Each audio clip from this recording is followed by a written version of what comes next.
विचारा. अक्षय शिंदे बद्दल जो प्रकरण घडत आहे त्याबद्दल काय प्रतिक्रिया? आपल्या सर्वांना कल्पना आहे की अंदाजे 5-6 महिन्यापूर्वी बदलापूर येथे एका शाळेमध्ये एका चिमुकलीवर अत्याचार करण्यात आला आणि तो अत्याचार अक्षय शिंदे यांनी केला अशा पद्धतीच्या बातम्या पुढे आल्या. नंतर त्याला अटक करण्यात आली. अटक करण्यात आल्यानंतर त्याला पोलीस लोक एका ठिकाणी घेऊन जात असताना असं सांगण्यात आलं की अक्षय शिंदेनी पोलिसाचं रिव्हॉल्वर त्याच्या पोलिसांकडनं हिसकवलं आणि स्वतःला त्यांनी मारून घेतलं आणि त्यामध्ये त्याचा तो मृत्युमुखी पडला. ही बातमी जेव्हा समोर आली तेव्हाच सर्वांच्या लक्षात आलं की मी सुद्धा त्यावेळेस स्टेटमेंट दिलं होतं की एखादा व्यक्ती पोलिसांच्या जवळ असलेलं रिव्हॉल्वर काढू शकत नाही, कारण की ते रिव्हॉल्वर लॉक असतं आणि लॉक असलेलं रिव्हॉल्वर काढून स्वतःला मारून घेणं अशा पद्धतीनं कोणी करू शकत नाही. आणि म्हणून याच्या व्यवस्थित चौकशी झाली पाहिजे आणि अशा पद्धतीचं मी त्यावेळेस वक्तव्य केलं होतं. आणि आता हे खरं ठरलेलं आहे, कारण की ज्या रिव्हॉल्वरनी अक्षय शिंदेनी स्वतःला मारून घेतलं त्या रिव्हॉल्वरवर फिंगरप्रिंट अक्षय शिंदेच्या नव्हत्या. मग हा फेक एन्काउंटर कोणी केला, कोणाच्या सांगण्यावरून केला आणि कोणाला वाचवण्यासाठी केला, हा सुद्धा अतिशय महत्वाचा प्रश्न आहे. कारण की ज्या शाळेमध्ये ही घटना झाली होती ती शाळा, ज्यांची शाळा होती ते आपटे हे भारतीय जनता पार्टीचे कार्यकर्ते होते आणि त्याच्या शाळेमध्ये त्या चिमुकलीवर अत्याचार झाला होता. त्याच्यामुळे अनेकांनी संशय व्यक्त केला होता की याच्यामध्ये व्यवस्थित चौकशी झाली पाहिजे. आता तर यामध्ये पुढे सर्व गोष्टी आल्या आहेत की कोणाला वाचवण्यासाठी, आपटेला वाचवण्यासाठी तर अक्षय शिंदेचा फेक एन्काउंटर सरकारने करायला लावला का, हा आता प्रश्न त्या निमित्तानं अनुत्तरित आहे.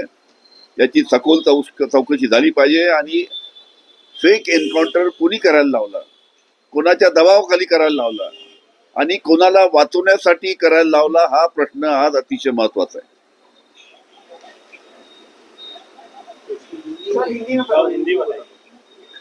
5 मिनट कोणते चॅनल हिंदी के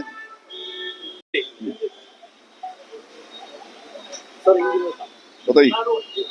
इस तरह से फेक एनकाउंटर हुआ है, उसके बाद से सवाल उठ रहे हैं, क्या लग रहा है कि ये एनकाउंटर जो फेक हुआ उस पर क्या कहेंगे आप? ऐसा सभी को पता है कि बदलापुर में एक 3 साल की बच्ची के ऊपर अत्याचार किए गए थे और जो स्कूल में अत्याचार किए गए थे वो स्कूल आपटे की थी. उसी वक्त सवाल आए थे कि जिस प्रकार से अक्षय शिंदे ने पुलिस की मौजूदगी में पुलिस के पास से रिवॉल्वर छीन के उसने खुद के ऊपर गोली चलाई थी, उसी समय ये बात सामने आई थी कि कोई भी आदमी इस प्रकार से पुलिस की तरफ से रिवॉल्वर छीन नहीं सकता, क्योंकि पुलिस की रिवॉल्वर ये लॉक रहती है और लॉक रिवॉल्वर छीनना पुलिस के तरफ से ये नामुमकिन है.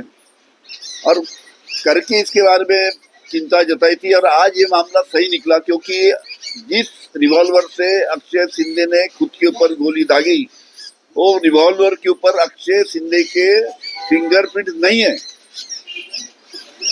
तो ये फेक एनकाउंटर जो अक्षय शिंदे का किया गया, ये किसके कहने से किया गया, ये किसको बचाने के लिए किया गया, इस प्रकार के सवाल अभी सामने आ रहे हैं.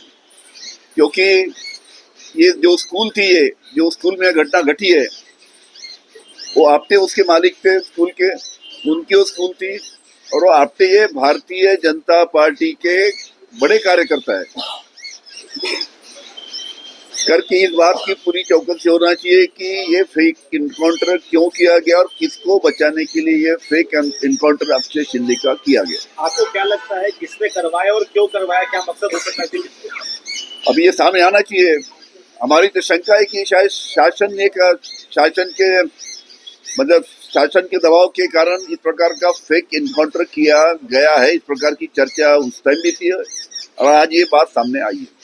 इसके पहले एनकाउंटर फेक हुआ है, अभी जो स्थिति है मुंबई में, ऐसे क्या लगता है लॉ एंड ऑर्डर जो है वो बिगड़ा हुआ है महाराष्ट्र का, मुंबई का?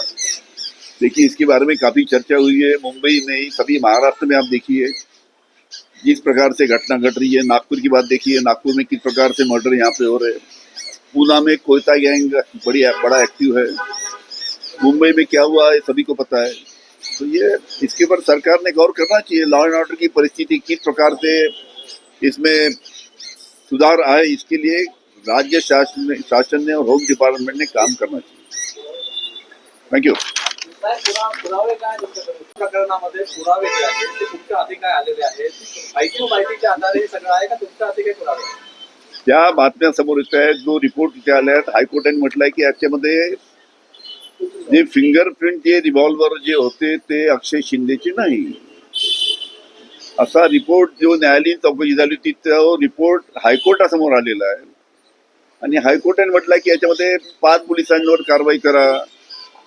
या रिव्हॉल्वरनी अक्षय शिंदेनी स्वतःवर गोळी झाडली, त्याच्यावर अक्षय शिंदेचे फिंगरप्रिंट नव्हते, मग कोणी रिव्हॉल्वर चालवली? कोणी अक्षय शिंदेचा फेक एन्काउंटर केला? कोणी हा फेक एन्काउंटर कोणत्या कारणासाठी केला? कुणाला वाचवण्यासाठी केला? या सर्व प्रकरणाची सखोल चौकशी होण्याची गरज आहे आणि जो कोणी दोषी असेल, तो शाळेचा मालक असो की अजून कोणी असो, त्यांच्यावर कारवाई होण्याची आवश्यकता आहे। या प्रकरणामध्ये पुढे काय काय काय करणार तुम्ही? पुढची वाटचाल काय तुम्ही या प्रकरणामध्ये? काय अडचणी जाणार आहे?